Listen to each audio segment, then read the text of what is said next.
Let us see the mechanism of stomatal transpiration in leaves. So, when the you can say water is going to enter to the xylem from the roots, from the stem, right. So, from the xylem tissues it is going to enter into the leaves, and the leaves contain the spongy mesophyll cells. These spongy mesophyll cells remain in a turgid state because of the absorption of water.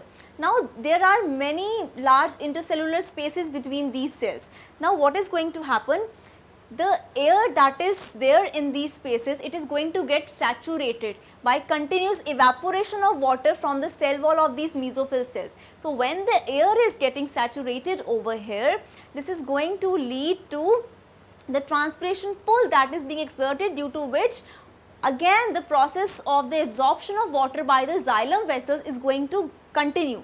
Now, when there is the availability of water vapors, this is going to lead to the diffusion of water through the stomatal pores into the surrounding air. Why? Because here the water potential is going to change, and the water potential outside is different. Because of the change in water potential, the water vapors are going to diffuse into the surrounding air, right, from these stomata. So, this is how you can say that you are going to understand in brief how the process of transpiration is there through the leaves, right. So, I will just recall it again. From the xylem, what is going to happen?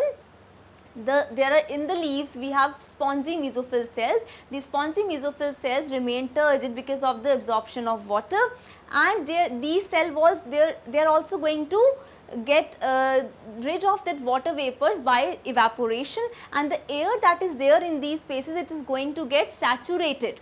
So, water potential is going to be more, right, and the water potential outside is less. So, due to which there is diffusion of water vapor through the stomatal pore outside into the surrounding air. So, this is how there is this stomatal transpiration, right, in case of leaf.